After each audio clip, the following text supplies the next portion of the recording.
Alors, bonjour à toutes et à tous.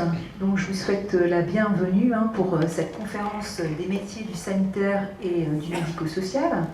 Donc, pour ceux qui ne me connaissent pas, je suis Joanne Saison, je suis professeure donc, de droit public à l'Université de Lille et je suis responsable du Master 2 droit et politique de santé. Ce Master 2 droit et politique de santé suit en général un parcours d'abord de Master 1, donc Master 1 à l'époque plutôt alors soit droit public, soit droit privé, soit administration publique avec une spécialité sanitaire et médico-sociale. Et depuis maintenant 3 ans, nous bénéficions au sein de l'Université de Lille d'une habilitation pour un Master 1 droit de la santé. Donc il existe dans cette salle, je les reconnais, des étudiants qui suivent le Master 1 droit de la santé également.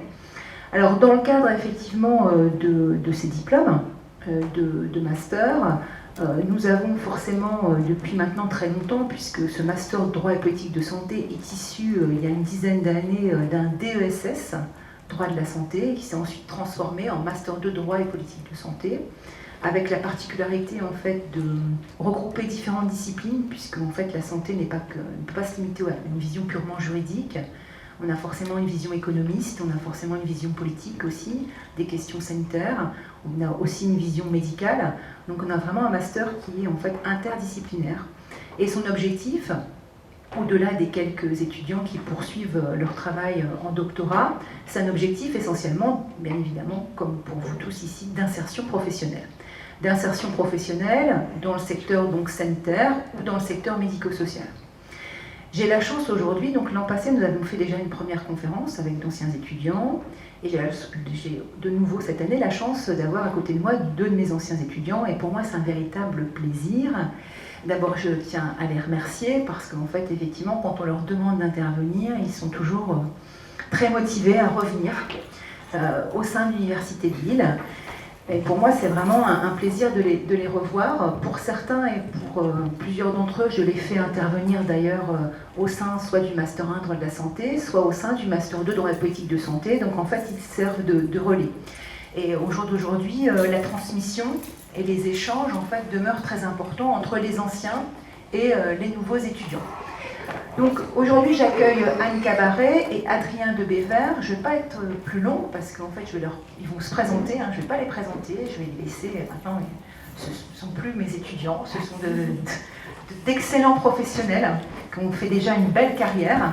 Donc je vais les laisser se présenter et puis ensuite nous pourrons discuter et répondre à vos questions. Voilà, donc je vais passer le micro peut-être à Anne. Oui, donc bonjour à tous. Oui, je confirme ce que vous étiez en train de dire. Je suis très contente d'être là. Et voilà, j'espère qu'on aura un échange riche et nourri. Voilà. Je vais faire court. Je ne sais pas comment vous voyez les choses. D'accord. Donc moi, je suis Anne Cabaret. Je suis directrice d'établissement médico-social en Seine-Maritime, donc en Normandie. Voilà. Donc en ce moment plutôt dans le handicap, même. À fond dans le handicap et voilà, je vous présenterai mon parcours plus approfondi tout à l'heure. Bonjour, donc Adrien Bever, également ancien élève de la même saison.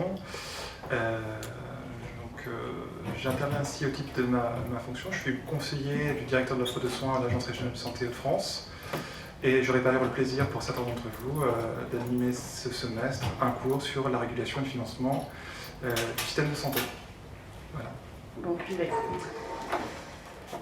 juste, je me suis beaucoup posé de questions en préparant un peu cette intervention, parce que je me suis dit jusqu'où je remonte, qu'est-ce qui va les intéresser, voilà.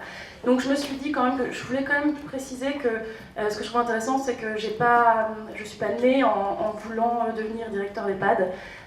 C'est venu plus progressivement parce que moi, à la base, j'ai passé un bac pour faire des études juridiques et je voulais faire comme peut-être beaucoup de personnes qui arrivent en première année de droit, je voulais faire l'ENM, voilà. Parce que j'étais très très attirée par tout ce qui concernait les questions sociétales et surtout l'aspect juridique des questions sociétales, donc je me voyais bien juge des enfants, enfin voilà, la caricature un peu de l'élève qui arrive en droit. Voilà. Et donc j'étais pas à Lille, j'étais à Lille, mais j'étais boulevard Vauban. pour ma licence. Et donc, ce que j'ai vraiment apprécié, c'était notamment un cours de droit de la santé, alors qui était vraiment exclusivement dédié à la responsabilité médicale. Mais j'ai trouvé que c'était un univers qui était assez fascinant. On abordait l'aspect vraiment juridique des questions qui me fascinaient, donc la santé, la maladie, la naissance, la mort, enfin voilà, c'était tout ça qui m'intéressait. Et puis ensuite, clairement, j'ai eu moins d'appétit pour les matières de droit privé, voilà. Donc je me suis tournée vite vers tout ce qui concernait le droit public. Et donc là, je suis arrivée à Lille 2 pour mon master droit public, voilà. Donc naturellement, comme j'avais fait un stage en EHPAD à la fin de ma licence, puisqu'il y avait un stage obligatoire dans mon ancienne fac, j'avais choisi de le faire dans un EHPAD public, un EHPAD dit hospitalier. Voilà, ça a confirmé un peu mon appétence pour finalement orienter mon projet professionnel pour devenir gestionnaire d'EHPAD public.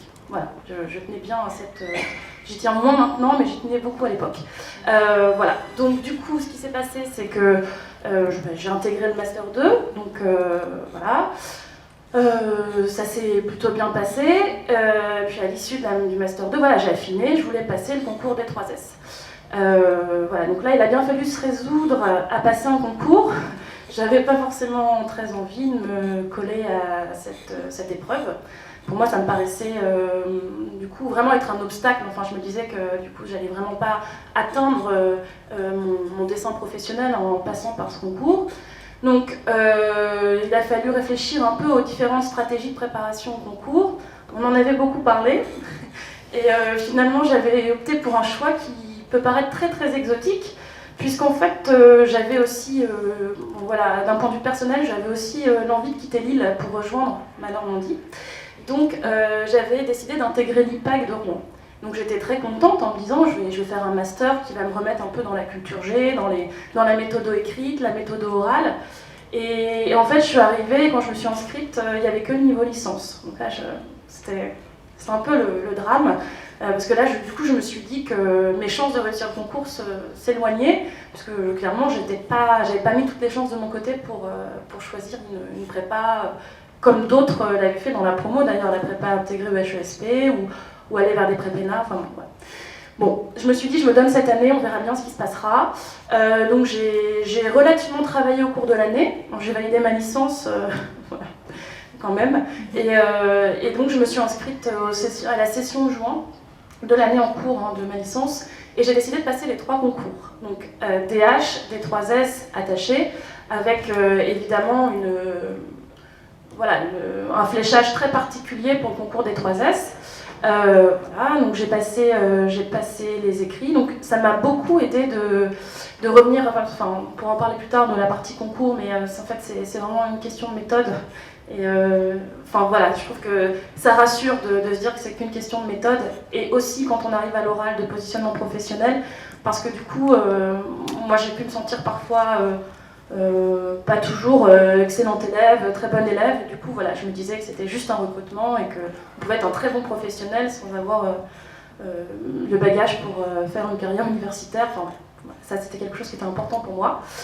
Bon, donc j'ai pas été admissible DH attaché, mais ça m'allait plutôt bien. Par contre, voilà, tout de suite, je suis allée aux oraux des 3S, ça s'est bien passé pour moi, et j'ai intégré l'école en janvier 2011. Voilà. Sur le parcours au sein de l'école, alors j'ai été assez déroutée en arrivant, parce que c'est vrai que les cours au niveau de en tout cas à la fac sont denses et d'un niveau assez élevé. Enfin, voilà, il y a une exigence intellectuelle. Alors je sais pas si je dois dire ça. On n'a pas tout de suite retrouvé les premiers mois à l'école. Faut dire ce qui est. Oui, c'est pas. C'est d'accord, toutes les écoles. Voilà, bon bah ça me rassure, et au moins c'est partagé, donc je me sens responsable de le dire. Non mais voilà, clairement c'est vrai que vous êtes dans une stimulation intellectuelle à l'université, alors on n'est pas toujours à fond, il faut être clair dans son travail, mais ça compte quand même. Et puis vous préparez les concours et vous sentez un peu désœuvré les 3 premiers mois, voilà.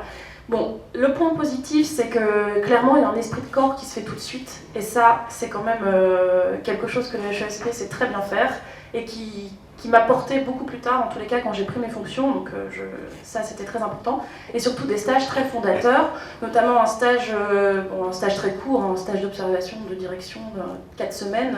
Mais c'est intéressant d'observer le positionnement professionnel de certains chefs d'établissement. Enfin, voilà, ça reste intéressant. Et ensuite, il y a eu le stage extérieur. Donc moi, j'avais fait le choix de le faire au Canada, dans un EHPAD. Alors justement, je ne voulais pas le faire dans un EHPAD bien vu ou bien coté. Je voulais le faire dans un EHPAD hospitalier pour voir ce qu'était la prise en charge standard de la personne âgée au Québec. Je n'ai pas été déçue parce que je me suis dit que finalement, ce n'était pas forcément beaucoup mieux que chez nous. Il y a des choses innovantes et il y a des choses assez déroutantes, notamment pour l'accompagnement des personnes qui ont des troubles cognitifs très sévères. Donc ça m'a un peu... voilà, je trouve que ça renarcissise un peu les professionnels français, ça fait pas de mal. Voilà, donc ça c'était très intéressant. Et puis après, il y a eu tout l'aspect bagage théorique, finance, RH, où là on se dit, enfin, on attaque les matières dures pour prendre son poste. Et après, il y a le choix de l'affectation. Donc, je ne sais pas si c'était comme pour vous, enfin pour toi. C'était une période assez tendue dans la promotion. Voilà, moi j'ai eu la chance d'avoir une ouverture de poste sur mon lieu de stage long, parce qu'il y a un stage quand même de 8 mois qui est assez long. Donc ça, c'était quand même très bien, parce que du coup je savais où j'allais et je savais que j'étais attendue en plus. Donc ça, c'était plutôt sécurisant. Et après a eu lieu la prise de poste. Donc je suis arrivée en janvier 2013 dans un établissement. Donc j'avais fait le choix d'être au niveau de mon stage long, de faire un stage dans un établissement médico-social assez important, assez dense, puisqu'il faisait 505 places et qui disposait de 2 pôles. Il y avait un pôle adulte handicapé. Au niveau de l'organigramme de direction, il y avait un adjoint, en fait un D3S qui était chargé de ce pôle, qui était sorti d'école 3 ans avant. Il n'y avait rien sur la partie pôle gérontologique, qui faisait quand même 331 places, avec une filière personnes handicapées vieillissantes, une grosse filière Alzheimer avec une UHR, un PASA, enfin tout ce qu'il faut, et puis une filière un peu plus dédiée aux personnes atteintes de troubles polypathologiques somatiques. Voilà, et donc je pense que mon stage étant bien passé, le chef d'établissement s'est dit que ça pouvait être bien de remettre un peu d'équilibre dans l'organigramme, donc c'est ce qui s'est passé. Donc je suis restée de 2013 à jusqu'en octobre 2019 dans cet établissement, toujours sur des fonctions d'adjoint chargé du pôle gérontologique. Ce que j'en ai retenu... alors déjà, juste expliquer pourquoi j'avais choisi un poste d'adjoint, parce que dans mon choix de carrière, l'idée c'était à terme quand même, mon choix final c'était d'être chef d'établissement, mais je me sentais pas totalement prête en sortant de l'école, donc l'idée c'était d'avoir un poste intermédiaire. Donc, c'est vrai que je me positionnais plutôt en sortant d'école comme un outil d'aide à la décision, voilà, comme un animateur, un pilote d'une politique stratégique. Ça me paraissait, pour moi j'avais pas les épaules, donc voilà, je préférais, et puis il y avait ça, et aussi je voulais pas trop être éloignée du terrain, parce que je voulais quand même m'approprier tout ce qui concerne toutes les dynamiques d'équipe. En EHPAD, c'est assez important de comprendre ce qui se joue dans les équipes, aussi au niveau de l'encadrement. Enfin voilà, je voulais vraiment, au niveau du management de terrain, je voulais vraiment comprendre comment ça se passait et essayer un jour de pouvoir analyser, voilà, que ça me serve de là où je pourrais être ensuite en tant que chef d'établissement. Donc voilà. Il y a eu des moments, enfin la prise de poste s'est bien passée, après toute expérience professionnelle parfois un peu douloureuse, voilà, donc il y a eu des événements qui font que ça n'a pas toujours été très facile. La première année est assez stressante quand même, parce qu'on se pose la question de sa légitimité, parce qu'on a un concours, on a 2 ans de formation, mais quand vous avez en face de vous une équipe d'aides-soignants qui a 20 ans d'expérience, faut bien comprendre qu'on n'est ni l'infirmier ni l'aide-soignant qui allons leur apprendre à travailler. Par contre, on est là quand même pour les accompagner à parfois travailler autrement. Donc voilà, ça c'est un peu la partie délicate, mais c'est la partie qui pour moi m'a beaucoup intéressée sur la prise de poste. Après, une note à moi-même, ne jamais soutenir de façon inconditionnelle tel ou tel professionnel. C'est vrai que je suis sortie de l'école EHESP où on m'avait dit qu'il fallait toujours soutenir ses cadres, etc. C'est comment on soutient les cadres en les accompagnant parfois à manager autrement, ça c'est important. On a eu une belle expérience aussi au sein de l'établissement public départemental de Grugny, donc où j'étais, avec tout un travail de partenariat avec le CNAM, la chaire de psychologie du travail du CNAM de Paris, avec le professeur Yves Clos, voilà, en mettant en place une instance de dialogue sur les métiers. Ça a fait bouger pas mal de lignes et c'était très intéressant et ça a permis de remettre en discussion beaucoup de sujets autour du geste, de la posture professionnelle, du métier avec les agents de terrain. Donc ça c'était très bien. Et voilà. Ensuite, il y a eu, voilà, on a mis en place pas mal de choses. Et puis après, j'ai vite senti mes limites aussi sur mon poste d'adjoint. Parce que je m'interrogeais beaucoup plus sur la stratégie, sur le virage que j'aurais voulu donner à l'établissement. Enfin, voilà. Donc c'était pour moi le signe que j'avais fait un peu le tour de mon poste. Et je vivais vraiment comme une contrainte le fait de ne pas avoir en main en fait, les finances et les RH. Donc là, je me suis tout de suite dit que c'était le moment où il fallait postuler sur une chefferie. Et aussi, j'avais quand même sur mon pôle au sein de mes PD, j'avais quand même une partie importante de handicap, mais en nomenclature EHPAD. Et ça m'a vraiment donné une vraie appétence pour le handicap. Donc voilà, je me suis... j'ai l'ARS aussi qui m'a sollicité pour assurer l'intérim de direction d'un collègue suite au départ d'un collègue qui partait à la retraite. Donc voilà. Et donc j'ai assuré l'intérim de direction, à la condition qu'il publie le poste, ça s'est bien passé. Et voilà, donc j'ai été nommée. Ce qui est important dans le métier de directeur, c'est quand même quelque chose qui est pour moi assez fondateur. C'est toujours essayer de concilier les questions qui paraissent inconciliables, quoi. Et c'est toujours ça qui est compliqué parce qu'on est à la fois dans le jus, on est dans le quotidien et c'est comment on se met à distance des professionnels, on se met à distance des problèmes, des contrariétés aussi, parce que la vie dans l'établissement, à plus forte raison quand il y a de l'hébergement, c'est plein de choses qui arrivent, plein de choses qui... Voilà, des équipes qui parfois, vous dites, elles ne tournent pas comme vous le souhaitez, enfin bon voilà, il y a des exigences qui sont un peu décalées, des choses comme ça. Et ça c'est quand même important de jamais trop se décentrer, quoi. Alors ça paraît basique ce que je dis, ça paraît banal, ça paraît tout ce qu'on veut, mais c'est quand même important de comprendre le sens de ces décisions et d'essayer d'en mesurer toujours l'impact a priori. C'est pas toujours simple, on peut pas toujours tout anticiper, mais c'est quand même un peu la base. Et quelque chose aussi que j'avais vraiment mésestimé en prenant le poste de chef d'établissement, c'est la dimension politique. Voilà. À plus forte raison, quand on travaille beaucoup avec l'ARS encore à part, mais en tous les cas avec le département, puisque j'ai aujourd'hui 100 places d'ESAT, 49 places de foyer de vie et 49 places de SAVS. Et ça je le mesure quasiment quotidiennement, surtout en période prélective, enfin c'est très important. Et en début de négociation, c'est comme, voilà. Ce que je voulais vous dire aussi, parce que c'est quand même... Ce que je voulais dire aussi sur le métier de directeur, alors c'est compliqué parce que D3S pour moi c'est un grade, enfin voilà, il faut quand même le rappeler, D3S, on peut être adjoint, on peut être chef, on peut être dans le sanitaire, dans le médico-social, dans le social, dans l'enfance, du handicap, dans le MCO, dans le psy, enfin...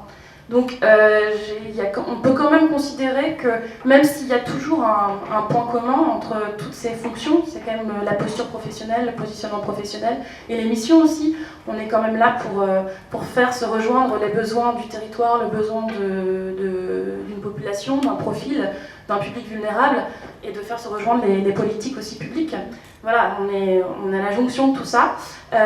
C'est quand même ça qui est le plus important, c'est de se dire qu'au niveau de D3S, ça ouvre plein de portes. Alors c'est paradoxal parce qu'on observe une désaffection du métier en tout cas du concours D3S depuis quelques années.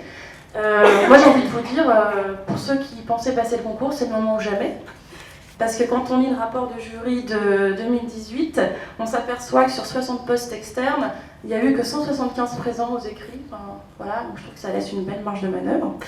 Je trouve que c'est enfin, ça s'explique aussi par l'attraction du métier DH, hein, je pense, et peut-être aussi quand même le contexte de métier des établissements médico-sociaux en tout cas peut changer parce que il y a des regroupements, il y a beaucoup de regroupements d'établissements médico-sociaux, donc il y a moins de chefferies, bon, il y a des plus grosses chefferies, il y a beaucoup de postes d'adjoints, il y a aussi des enjeux au niveau de notre pratique professionnelle, puisque là l'idée c'est quand même avec le virage inclusif, que ce soit de toute façon dans le handicap ou dans le secteur de la personne âgée, c'est de passer d'une logique de place à une logique de parcours.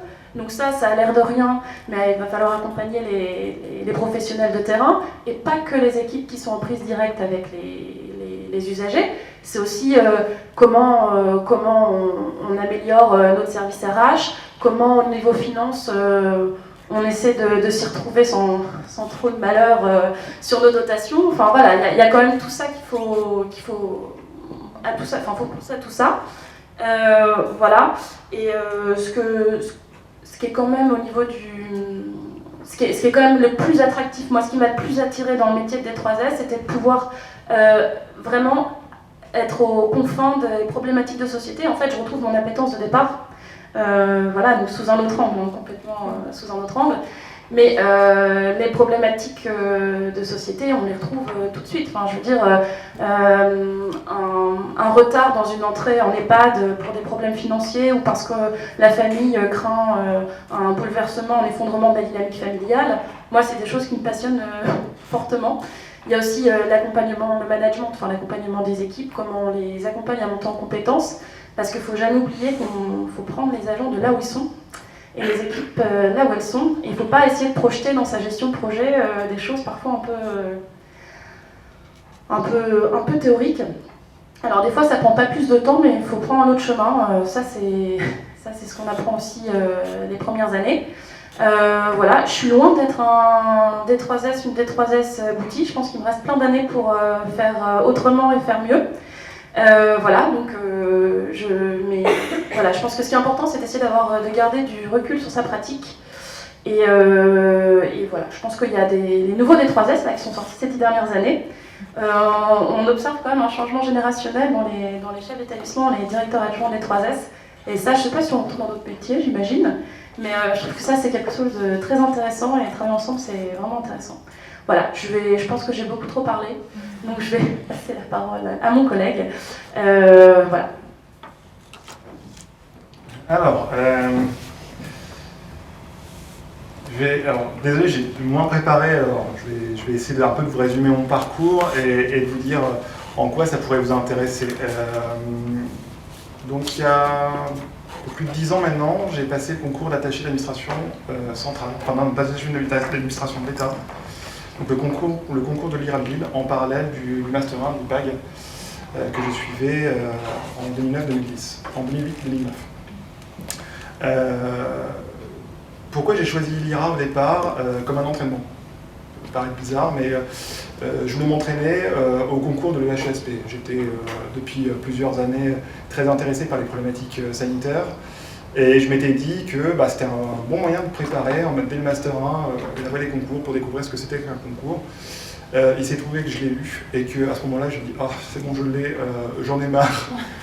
On ira, on est payé, je sais que l'année prochaine, je vais pouvoir travailler, j'arrête là, et puis le cas échéant, je verrai plus tard si je peux finalement continuer à travailler dans l'administration sanitaire tout en ayant mon statut d'attaché. » Finalement, c'était un bon pari parce que ma scolarité à l'IRA m'a permis de rejoindre le ministère de la Santé.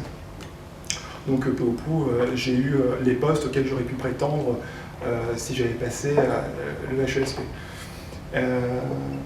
Pour vous résumer un peu mon parcours, donc je suis un peu plus de 10 ans d'expérience professionnelle maintenant. J'ai passé 8 ans au ministère de la Santé et depuis un peu plus d'un an maintenant, je suis conseiller du directeur de l'offre de soins à l'Agence régionale de santé des Hauts-de-France. Alors, qu'est-ce que j'ai fait au ministère? Parce que souvent, on parle au ministère, qu'est-ce qu'on fait? Quelles choses au ministère? J'ai été principalement chef de projet sur ces 8 années, chef de projet à la direction générale de l'offre de soins et à la direction de la sécurité sociale sur des problématiques qui touchent au financement des établissements de santé. Donc, vous voyez la situation d'aujourd'hui. Eh ben, c'est à cause, non, c'est pas à cause de moi, mais c'est en grande partie des dossiers que je vais traiter. Ce qui est très intéressant quand on est attaché, c'est que on peut piloter, on peut participer au pilotage de politique publique, et notamment quand on est juriste, ce qui est assez galvanisant, c'est que on peut être au cœur de la construction juridique des principales réformes de l'État. Donc, pour être totalement clair avec vous, moi j'avais à peine quelques mois d'expérience que je me suis retrouvé à piloter des articles du projet de loi de financement de la sécurité sociale. Ça veut dire quoi? Ça veut dire aller les présenter au Conseil d'État, être commissaire du gouvernement. Ça veut dire également coacher le cabinet d'un ministre qui n'est pas nécessairement ultra à l'aise avec des problématiques techniques. Ça veut dire être au banc de la ministre pour lui souffler les réponses, les bonnes ou les mauvaises réponses quand elle est interpellée. Ça veut dire parler aux partenaires sociaux, aux fédérations hospitalières pour essayer de vendre un texte qui soit bon ou mauvais. Ça, après, problématique des métiers. Donc c'est assez intéressant, c'est assez grisant, c'est assez technique. J'ai été principalement en charge de projets qui avaient trait au financement des établissements de santé. J'ai notamment été chef de bureau adjoint à la synthèse financière, à la direction générale de l'offre de soins. Donc j'ai piloté pendant 4 ans le PLFSS pour la direction générale de l'offre de soins. Et j'ai dernièrement participé à la réforme des dépenses de transport sanitaire et du reste à charge hospitalier. Donc c'est encore une fois, pour rebondir un peu à ce qui était dit, ce qui moi m'intéressait, c'était de pouvoir concilier une approche technique, juridique, pure, et en même temps sociétale. Ne jamais déconnecter les problématiques de politique publique, des problématiques juridiques et des problématiques sociétales. Alors attention, ça peut paraître un peu intéressant, sexy sur le papier. Derrière tout ça, c'est énormément de technicité. Ça se résume à énormément de notes, et de notes techniques. On passe ses journées à faire des éléments de langage, des notes techniques. C'est aussi savoir ravaler son chapeau, travailler pendant 1 an sur une réforme et devoir la mettre totalement à la poubelle parce que finalement c'est plus l'agenda d'un ministre. Ça veut dire aussi devoir faire en 1 semaine ce qui devrait vous prendre 6 mois de temps, donc faire des réformes bâclées parce que c'est à l'agenda d'un ministre. Donc c'est intéressant, mais c'est usant. Donc moi après 8 ans, j'avais envie de voir autre chose. Et puis je suis pas parisien. Même si c'est pas une honte, mais je suis pas parisien, je suis roubaisien et donc je vais revenir chez moi avec ma famille et donc j'ai eu l'opportunité de prendre un poste à l'ARS, poste de conseiller technique où je fais de la décision, de la chefferie de cabinet et je suis par ailleurs en responsabilité sur le secteur des soins de suite et des réadaptations sur la région des Hauts-de-France. Donc la définition d'une stratégie globale sur ce secteur d'activité. Alors, ce que j'aimerais un peu que vous questionniez, parce que la plupart du temps, moi je m'en souviens quand j'étais à votre place, on se pose la question concours, comment je vais faire pour être le meilleur au concours, comment je vais faire pour directement pour avoir ce concours, parce qu'il me le faut, il me le faut. Alors c'est super important, je ne vais pas vous dire le contraire, mais c'est pas le plus important. C'est-à-dire, l'une des principales questions, c'est qu'est-ce que vous voulez faire? C'est vraiment important de vous poser cette question-là. Est-ce que je travaille dans un bureau? Est-ce que je veux travailler dans un établissement? Est-ce que je vais être sur le terrain ou est-ce que je ne veux peut-être pas être sur le terrain au départ?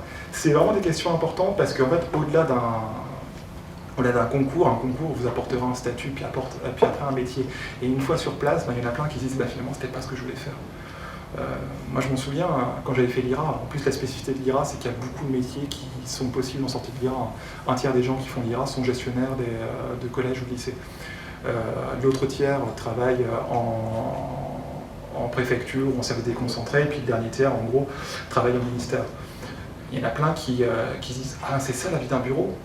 Que ça soit en administration centrale, des gens qui rêvaient de travailler en ministère, peut-être pour le côté glamour, qui sont arrivés en ministère et qui se sont dit « Ah, en fait, c'est de faire des éléments de langage toute la journée, des éléments de langage qui parfois ne sont pas lus. » C'est ça, en fait, alors c'est pas vrai pour ça, mais pas vrai pour tout, mais pour certains, ça a été vécu comme tel. À l'inverse d'autres qui rechignaient à prendre un poste de gestionnaire parce qu'ils ne voulaient pas du tout avoir ce côté non stratégique, en tout cas vécu comme non stratégique, et en fait qui ont adoré parce que c'était proche du terrain. Et en fait, toutes ces personnes-là ne s'étaient pas posé la question de qu'est-ce que je veux faire concrètement. Quand je dis ça, moi-même, je ne m'étais pas posé cette question. Au début, j'étais un peu dérouté par une prise de poste en ministère, et bon an, maintenant, j'ai défini ce que je voulais faire une fois sur place. Alors j'ai réussi parce que j'avais déjà des connaissances dans le secteur sanitaire à raccrocher les wagons et à m'intéresser aux politiques que je devais porter. C'était bien, utile.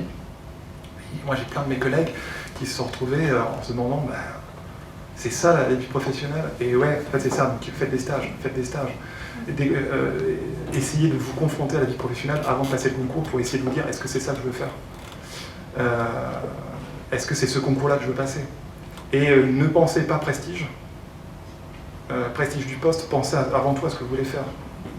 Je veux dire, je vais prendre un exemple, je ne suis pas DRH, donc je vais parler très librement.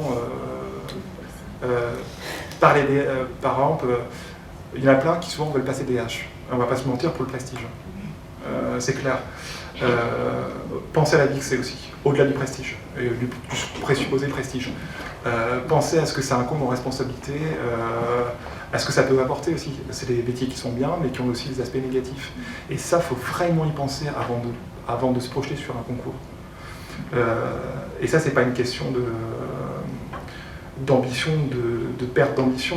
Certains vont peut-être davantage s'épanouir sur des postes d'attaché d'administration hospitalière, sur des postes de IAS, sur n'importe quel poste plutôt que sur des postes de direction.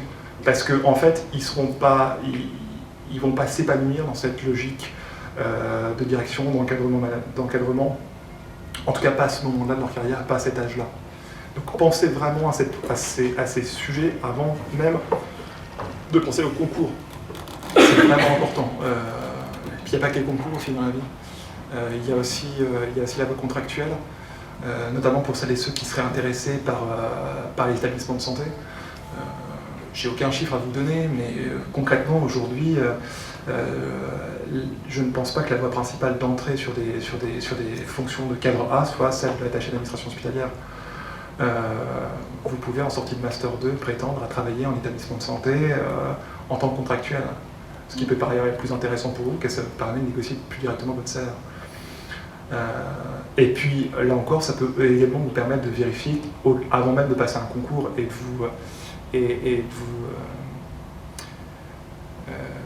vraiment de vous consacrer à plein temps dans la préparation d'un concours, parce qu'un concours c'est comme un plein temps, une préparation. Ça vous permet de voir si ça vous plaît, si la vie d'un établissement vous plaît, de tester plusieurs postes avant de franchir le cas échéant le cap vers un concours, voire un concours de direction. Voilà, donc si j'avais un conseil à vous donner, après vous me poserez les questions que vous voulez sur mon parcours, je vais essayer d'être bref sur le parcours, mais avant même de vous poser une question d'un concours, posez-vous la question qu'est-ce que je veux faire. C'est vraiment important, on ne se la pose pas assez, je trouve, quand on est sur les bancs de la fac. Tout le monde veut travailler, et c'est évident, parce qu'on a tous marre des jobs étudiants, on a tous envie de travailler le plus vite possible. Moi, le premier, j'en avais marre de cumuler des jobs étudiants, et j'avais envie de travailler rapidement. Mais voilà, après 4 ou 5 ans en fac, la moindre des choses, c'est de se prendre un peu de temps pour se dire, voilà, vu mon bagage, qu'est-ce que je veux vraiment faire après ? Au-delà d'un métier, au-delà de la reconnaissance sociale que peut nous apporter un métier. Voilà, j'avais bien plombé. Merci beaucoup à tous les deux pour la présentation de votre parcours. Moi, ce que je vous propose, c'est de passer à la phase questions. Je pense qu'il faut vraiment profiter du moment pour poser vos questions. Je vais justement rebondir un peu quand même sur la dernière intervention d'Adrien, sur la contractualisation. Effectivement, mon discours d'il y a 10 ans n'est plus mon discours depuis 5 ans, où je constate bien que mes étudiants à la sortie du Master 2 droit et politique de santé sont embauchés en établissement de santé par la voie contractuelle.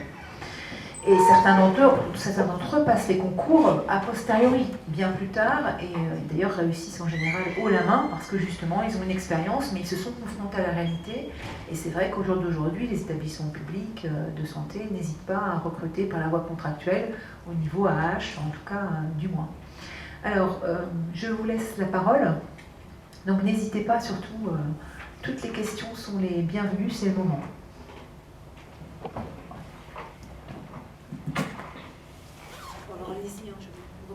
Parlez bien fort. Bonjour, là vous allez me remercier pour sur ce que vous avez dit sur mettre l'ambition de côté, peut-être pour être mieux dans son expérience professionnelle, parce qu'avec l'augmentation du burn-out, aujourd'hui on voit bien que les gens parfois ils mettent un petit peu de côté le bien-être au travail pour d'autres raisons qui à posteriori ne paraissent pas forcément légitimes. Après, pour mes questions, c'était plutôt par rapport à madame, excusez-moi, je n'ai pas retenu votre nom. C'était pour revenir sur ce que vous avez dit, pour des éclaircissements, j'ai pas très bien compris parce que je connais pas trop le milieu, je suis pas en droit et je suis en licence. Donc c'est un peu éloigné encore. Vous avez parlé d'une dynamique de changement de place à parcours. Oui. Et vous avez parlé d'un changement générationnel, c'était les deux éléments, j'ai pas Oui, très bien non, compris. je parlais des profils de l'E3S sur le changement générationnel. Donc, moi, je vois bien que, en prenant le poste que j'ai pris là, Oui, pardon. Oui, là, En fait, quand j'ai pris mes fonctions au sein de mon premier poste, j'ai été recrutée par un directeur qui avait peut-être à l'époque 58 ans, peut-être, quelque chose comme ça. Et là, donc, j'ai pris les fonctions suite au départ à la retraite d'un collègue qui est parti à la retraite, donc qui avait à peu près un peu l'âge. Et du coup, je pense vraiment que, enfin, je vais m'attirer un peu les foudres des collègues, mais quand même, je trouve qu'on constate des choses dans les organisations, dans la façon de traiter certaines situations, des choses, la gestion des priorités des situations. Voilà, je pense que la formation n'ayant pas été la même, ils ont leur expérience qui est différente. Je ne sais pas qui a raison, c'est pas le sens de mon propos, mais on fait les choses différemment. Voilà. Et ça je l'ai constaté sur les deux établissements que je connais le mieux. Et c'est quelque chose que je partage avec mes collègues de promo. Donc voilà, c'était ça que je voulais dire. Après, sur la logique le passage d'une logique de place à une logique de parcours, je suis quasi sûre qu'Adrien pourrait vous en parler. C'est la réforme de tarification en fait. Hein. Voilà, donc pour la partie handicap, en tous les cas, c'est le fait de plus financer les établissements à la place, mais en fonction d'actes nomenclaturés qui seraient faits sur mesure en fonction de l'usager et qu'on arrive à côté. Je ne vais pas dire que ça a été 2A pour le handicap, mais bon, voilà, c'est un peu cette logique-là. Voilà, ça s'appelle Séraphin PH, c'est encore dans les tuyaux, il y a encore plein de choses Il y a une première phase qui a été validée, mais il reste encore plein de choses à valider, c'est pas encore mis en œuvre. Mais ça va forcément changer les pratiques des professionnels. C'est-à-dire que, par exemple, je pense à un IME. Un IME fonctionnera plus en place, mais en file active, enfin des choses comme ça. Ça veut dire que dans le suivi des usagers, c'est d'autres dynamiques. C'est ça que je voulais dire. D'accord ? D'autres questions ? Les missions que vous occupiez de M. Debelair au sein de l'ARS, j'ai compris le poste ministériel, mais pas celui au niveau de l'ARS. Donc ce que j'occupe actuellement ? Oui. Ouais. Donc actuellement, j'occupe un poste un peu, entre guillemets, d'attaché principal un peu classique à l'ARS, mais qui est également le genre de poste que vous pouvez avoir si vous faites IAS et avec quelques expériences de IAS. J'ai un poste de conseiller technique. En gros, c'est quoi ? C'est un poste de chef de cabinet. Donc c'est préparer il y a les fonctions qui sont les fonctions les plus répétitives, ça va de préparer les discours, les éléments de langage du directeur général, répondre à la presse aux problématiques assez aiguës. C'est pour ça que j'ai une dérivée sur mon portable parce que j'ai la voix du Nord qui me demande est-ce que le siège de Lens va se reconstruire. Donc c'est ces problématiques-là de chef de cabinet classique. Ensuite, c'est de l'aide à la décision sur des problématiques assez techniques. Par exemple, une question pour être tout à fait clair avec vous, on a une clinique qui a fermé, liquidation judiciaire. Elle a fermé, quelles sont les conséquences sur le territoire ? Quel statut elle avait ? Du coup, on va peut-être pouvoir récupérer du fric. Quelles sont les conséquences sociales ? Il va peut-être avoir du chômage, il va falloir gérer avec les élus. Où est-ce que les patients vont être pris en charge ? Est-ce qu'on est sûr que tous les établissements du bassin vont pouvoir absorber les lits et places qui aujourd'hui ne sont plus ouverts ? Typiquement, il faut à un moment donné qu'il y ait quelqu'un qui s'assure soit que ces problématiques sont posées et que les services puissent y répondre, soit ils travaillent concrètement. Donc ça, c'est mon but en fait. Typiquement, c'est sur les questions entre guillemets les plus complexes, c'est d'essayer d'être sûr qu'il y ait bien des réponses pour que la décision qui soit prise soit une décision la plus légitime, opportune possible. Et puis dernier acte de mon travail, je suis responsable thématique pour les Hauts-de-France sur le secteur des soins de suite et de réadaptation. Je ne sais pas si ça dit quelque chose, les soins de suite et de réadaptation pour vous. Globalement, le secteur hospitalier, généralement, est composé de 3 grands secteurs. Le MCO, médecine chirurgie obstétrique, le plus aigu, la santé mentale, la psychiatrie, et les soins de suite, qui généralement, souvent quand on l'explique rapidement, c'est tous les soins de suite, alors pas que, mais souvent, qui font suite à un traumatisme et qui nécessitent une rééducation et une réadaptation, le but étant de limiter les handicaps temporaires ou permanents survenus à l'occasion d'un choc ou d'une nez, d'ailleurs, pour que la personne puisse reprendre le plus rapidement possible une vie normale. Bon. Je suis responsable de ce secteur-là. Quand on dit responsable, ça veut dire quoi? Ça veut dire concrètement en ce moment, je suis en train de réanalyser le besoin de la population en la matière et l'offre disponible pour voir si on a des trous dans la raquette. En me demandant, est-ce qu'au vu du vieillissement de la population et du fait qu'on a de plus en plus de maladies chroniques, est-ce que notre secteur, dans les Hauts-de-France, est prêt? Est-ce qu'il n'y a pas des patients qui renoncent aux soins? Que c'est un peu ça, moi, mon problème. Mon problème au quotidien. Est-ce qu'il y a des gens qui, parce qu'il n'y a pas d'offre, parce qu'il y a une offre qui n'est pas assez réactive, renoncent aux soins? Et quand on renonce aux soins, ça veut dire quoi? Ça veut dire qu'on se dégrade, ça veut dire qu'on réembolise les urgences parce qu'on va plus vite se dégrader. C'est ça qui m'importe et c'est ça que je fais en fait au quotidien, c'est essayer de se poser ce type de questions-là, dresser une stratégie, la concerter avec les acteurs, visiter les établissements pour être sûr et certain que la stratégie que j'ai dégagée, elle soit mise en œuvre par les établissements. Et ça passe par différents axes. Par le levier financier, bien évidemment, mais également le levier des autorisations et de la planification. Voilà. Je vais donner un petit vernis de ce qu'on peut faire au quotidien en ARS. Oui, allez-y. Est-ce que, vous discutiez tout à l'heure en disant que voilà, à la fin du Master 2, on avait quand même de grandes chances d'être recruté par le biais de la contractualisation.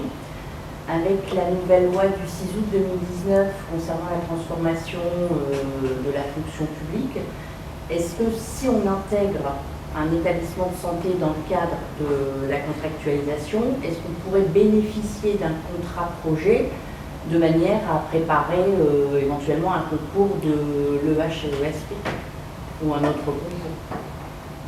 Un dispositif en gros d'accompagnement pour faciliter la mobilité. En fait, là, universitairement, je vous réponds parce qu'effectivement, le contrat projet, je pense qu'il ne donnera pas l'occasion en fait, de préparer le concours. Par contre, peut-être que vous pourrez bénéficier dans le cadre de votre contrat projet, en parallèle d'heures de formation pour préparer le concours. Oui. Voilà. Mais ce ne sera pas l'une des clauses du contrat projet. Vous comprenez ce que je veux dire? Mais effectivement, la possibilité d'abord d'avoir un contrat projet, mais c'est très particulier le contrat projet. On en discutera parce qu'on fait une journée d'études le 12 mars. Le 12 mars sur la réforme de la fonction publique et les apports de la loi d'août 2019. On vous exposera le contrat projet, j'espère que vous serez nombreux parce que je pense que ça va vraiment vous intéresser.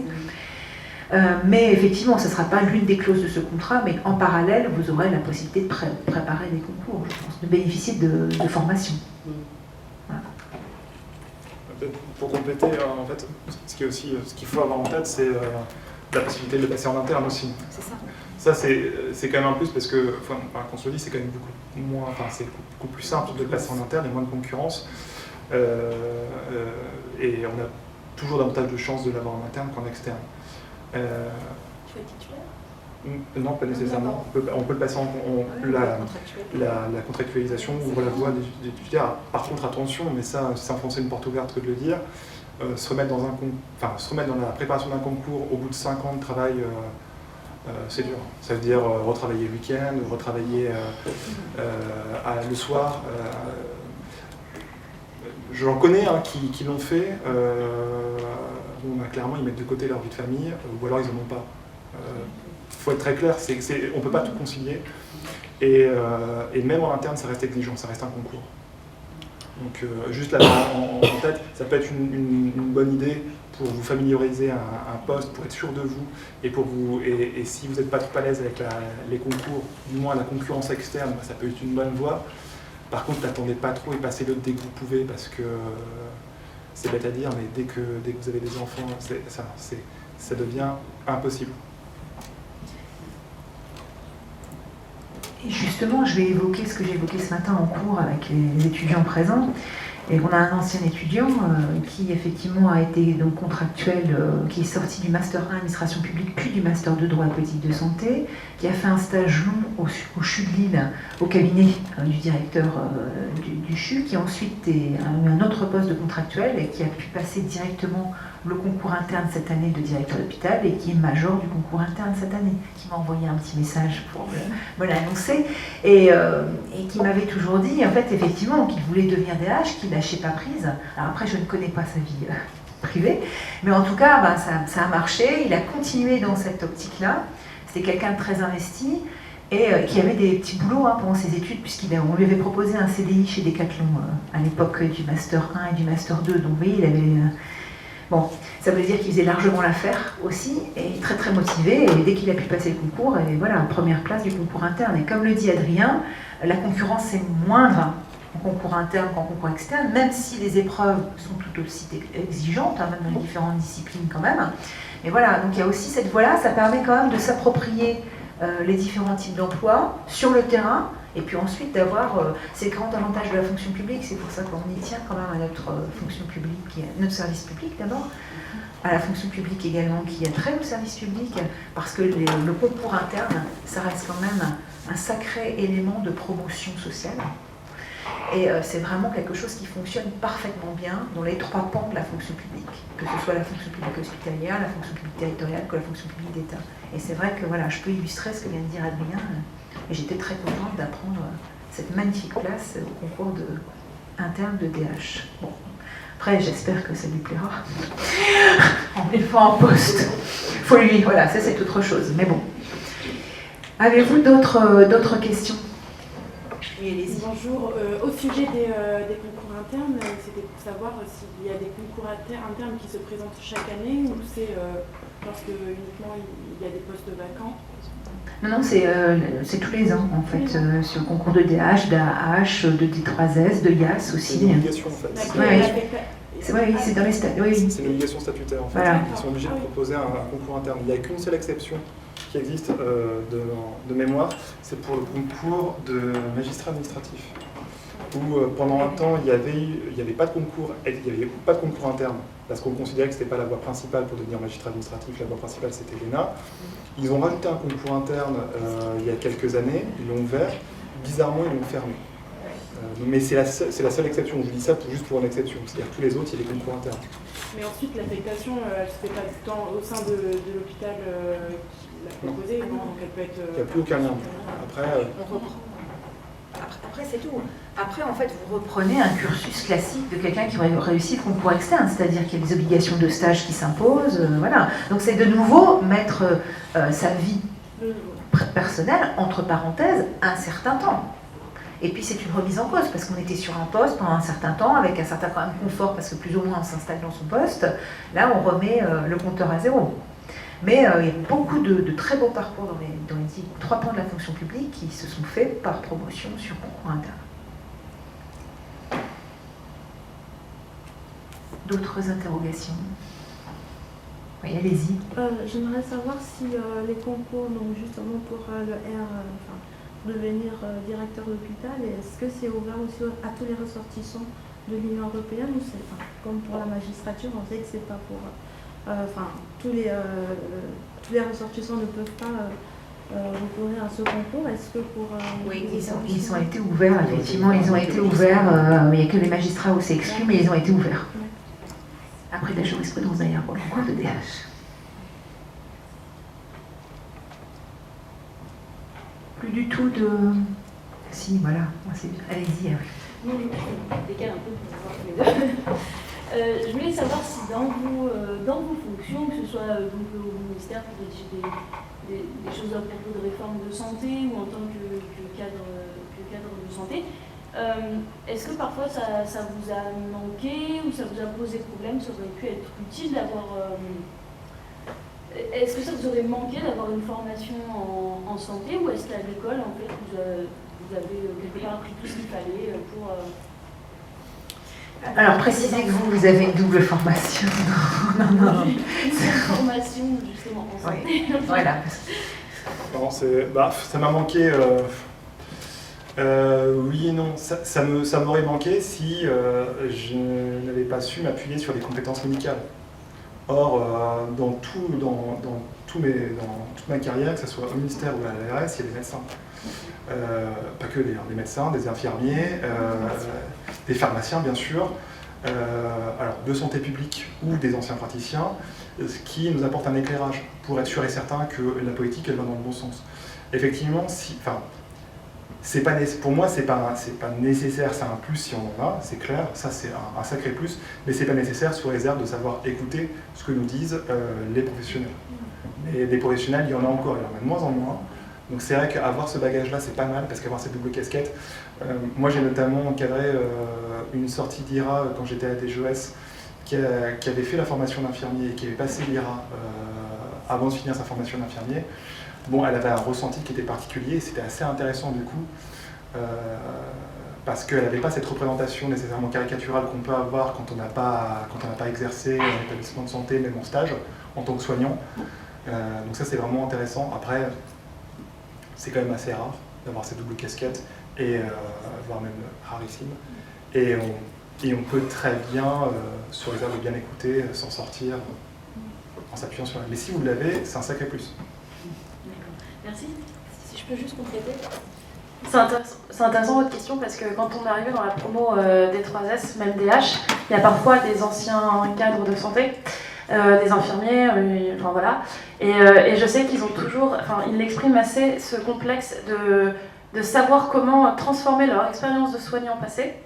Et de capitaliser en fait ça, de pouvoir le recycler, le réinvestir dans leur future mission, en se disant voilà, je veux pas être l'ancien cadre de santé qui projette en fait ses représentations, ses souvenirs professionnels. Enfin ça, je sais que c'est un gros sujet à l'HSP, notamment sur le long terme du coup.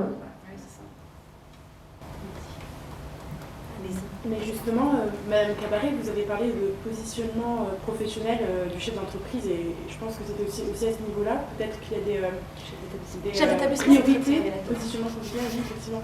Peut-être que des fois, de ce que j'ai pu comprendre de vos propos, c'est, si je me trompe, certains chefs d'entreprise priorisent plutôt les finances que le terrain. Je voulais parler du savoir-être. Je pense que dans tout métier, dans toute fonction, il y a les compétences, les connaissances, les savoir-faire, il y a le savoir-être. Mais d'où qu'on soit ASH dédié à l'entretien du bloc opératoire, je veux dire qu'on soit DIRCOM dans un CHU, qu'on soit, enfin voilà. Et je pense que ce qu'il faut comprendre, c'est que quand on est des 3S, souvent on est dans des établissements médico-sociaux, forcément. Enfin, en tous les cas, je parle de ce que je connais. Et la fonction de direction, on s'aperçoit que les équipes, elles y sont très très attachées. Donc, ils projettent des attentes sur la façon dont on se comporte, la façon dont on... Voilà, ils sont très... Enfin, ça, je l'ai remarqué, je ne l'avais pas mesuré avant en tout cas, de prendre des fonctions, mais il y a tout un... Il y a une fonction de représentation qu'il ne faut pas mésestimer, vraiment. Et ça, c'est vraiment important. Et ça permet parfois de traiter certaines situations avec beaucoup de recul, et aussi on essaie en tout cas d'équité. Mais par exemple, c'est la question du vouvoiement, du tutoiement. Quand j'ai pris mes fonctions, c'était évident que j'allais, de toute façon, toutes les personnes qui étaient dans ma ligne hiérarchique, j'allais les vouvoyer. Moins plus, de toute façon, on se vouvoyait, donc voilà. Et -1, -2, c'était sûr que j'allais les vouvoyer. Question, l'informaticien qui a mon âge, j'ai pas de lien hiérarchique avec lui, qu'est-ce que je fais, je tutoie, je le vois, vous voyez? Bon, du coup j'avais arbitré, j'ai préféré le vouvoyer, bon, voilà, parce que j'avais peur que, voilà, c'était mes questions par rapport à ma posture et mon positionnement professionnel, et je me disais que ça allait de toute façon m'aider, parce que c'est vrai que le jour où il a fallu que je lui dise que des choses sur sa façon de servir qui, moi, me ralentissaient dans mes projets, c'était beaucoup plus facile. Voilà, mais parce que c'est ma personnalité. Dans mon savoir-dire, c'est plus simple s'il y a une distance. Bon, bah, je me connais, je connais mes limites, voilà, c'était ça. C'est ce que je voulais dire en termes de posture. Voilà. Alors, y a-t-il encore d'autres questions? Non, bah oui, alors continuez. Pour Madame Cabaret également. Vous avez parlé du poste d'adjoint et celui de chef d'établissement. Donc, je voulais savoir vraiment grosse différence dans les missions? Alors, vous décidez plus quand vous êtes chef. ça me paraît évident. Pour l'instant, le poids des contraintes et des responsabilités, je ne les perçois pas encore, parce que je suis encore peut-être dans l'euphorie de la prise de poste, je ne sais pas trop. Mais là, ce que je vois, c'est beaucoup de liberté et beaucoup d'autonomie dans ma façon d'animer les équipes. Voilà, là, c'est moi qui pose les jalons pour définir et animer la politique stratégique de l'établissement. J'essaie d'emmener les cadres, les équipes, et j'ai pas mon N+1 qui vient m'expliquer qu'il ne faut pas faire trop de réunions de concertation ou qu'il faut en faire autrement. Enfin, vous voyez, et ça, c'est une forme d'autonomie qui est quand même très appréciable. Après, on est en première ligne. Quand vous avez un accident de travail, comme j'ai pu l'avoir pendant la période d'intérim en septembre, où j'ai un agent qui s'est fait agresser en prenant son quart de travail avec coup de crosse de revolver pour se faire voler son véhicule, que vous avez notamment la presse qui vous appelle, et c'était un jour où vous aviez décidé de bosser les finances, votre PPI, enfin votre plan pluriannuel d'investissement. Bon, bah là, vous mettez ça de côté, et puis vous allez répondre à Paris-Normandie, quoi. Voilà, mais bon, c'est des choses, voilà. Ce qui est très intéressant, c'est qu'il faut être très prospectif, il faut essayer, enfin, j'oserais reprendre ça, mais d'essayer de mettre du temps. Mais alors, clairement, ça, il faut oublier, parce que c'est vain. Non, mais c'est vrai. Non, ça, c'est voilà, ça, c'est clair. Et en même temps, la part d'imprévu, c'est quand même un truc intéressant. Et ce qui est très intéressant, alors j'ai beaucoup moins de ressources en fait sur mon établissement d'aujourd'hui parce qu'il est plus petit. J'ai un service finance, j'ai un service RH, j'ai un service technique, mais il y a moins de compétences, moins de ressources techniques, enfin en tous les cas en interne. Donc ça m'oblige à être plus complète. Quand vous devez envoyer les payes et qu'à la trésorerie on vous dit que ça bloque parce que le patch il est resté sur votre ordinateur ou dans la sphère et qu'on ne sait pas et que si vous n'envoyez pas les payes, bah, c'est un peu dramatique, sachant qu'il y a aussi la paye des travailleurs des AT. Bah là, il faut faire un peu de forcing auprès du prestataire informatique pour qu'il se bouge un peu. Et ça, c'est des choses que je n'étais pas exposée à ça sur mon poste d'adjoint, parce qu'on appelait l'informaticien et c'est lui qui allait faire ça. Vous voyez, j'en ai toujours informatique finalement. Mais c'est le genre de choses qui est vraiment moi je trouve très intéressant sur les fonctions de chef. Et puis on n'a pas accès aux mêmes choses. On a négocié un CEPOM quand j'étais adjointe. J'avais pas les coudes aussi franches que ce qui m'attend là cette année. On n'est pas l'interlocuteur privilégié des instructeurs de l'ARS et du département. On n'est pas. Bon, j'étais très associée, mais voilà, quand on voulait négocier des places de PASA et que votre N+1 il a décidé d'être plutôt sur comment on fait pour réduire notre offre d'hébergement temporaire, voilà, c'est des choses comme ça. Bon. Mais là, pour l'instant, j'ai pas du tout envie de retourner sur des fonctions d'adjoint. Mais ça viendra peut-être parce que de toute façon, peut-être que là pour l'instant ça se passe bien, peut-être que dans 3 ans dans mon établissement il se passera quelque chose qui fera que d'ailleurs, non mais je sais pas, enfin faut pas être trop sûr de soi, mais voilà, pour l'instant je sais que j'ai pas l'appétence du secteur sanitaire, ça viendra je pense, mais pour l'instant sur les fonctions de chef ça me va bien, voilà.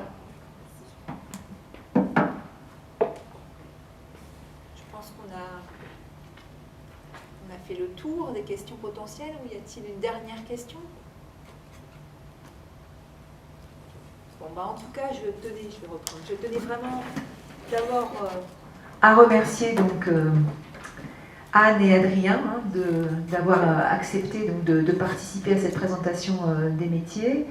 Nous allons renouveler tous les ans en fait, forcément ces présentations. Je vous remercie également d'être venus pour cette présentation. Je vous invite, pour tous ceux qui sont intéressés par les métiers du secteur public, que ce soit les métiers, les contrats, la contractualisation ou les concours à venir, donc nombreux à la journée d'études sur la réforme de la fonction publique au mois de mars prochain. On va commencer un peu à diffuser l'information, mais il faut vraiment que vous puissiez assister à cette journée pour ceux qui sont intéressés par le secteur public. Voilà. Et puis, écoutez, en tout cas, moi, je reste toujours à votre disposition pour répondre à vos questions par mail ou en direct pour vos choix. Et puis, réfléchissez bien à ce qui vous a été dit, parce que je comprends pourquoi, en fait, je suis très contente de les revoir. Quand je les entends, ils sont pleins d'humanité, je pense, dans leur façon de travailler. Je pense que ça, c'est effectivement, quand ils parlent du savoir-être, voilà, le fait d'être présent aujourd'hui, de passer le témoin, d'expliquer leur parcours, de vous donner des conseils, ça montre également le développement de leurs compétences de savoir-être, de ce qu'ils sont.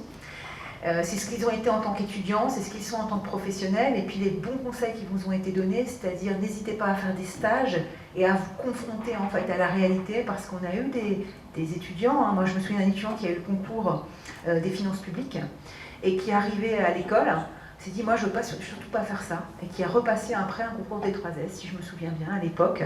Bon, c'est quand même dommage, parce qu'en fait c'est quand même un investissement énorme sur certains concours. Et puis tout ça pour dire, non, ça ne me plaît pas du tout. Alors c'est bien de s'en rendre compte, hein, mais ce serait quand même mieux, dans la vie actuelle, de s'en rendre compte avant. Hein. Donc vraiment, ce sont de très bons conseils.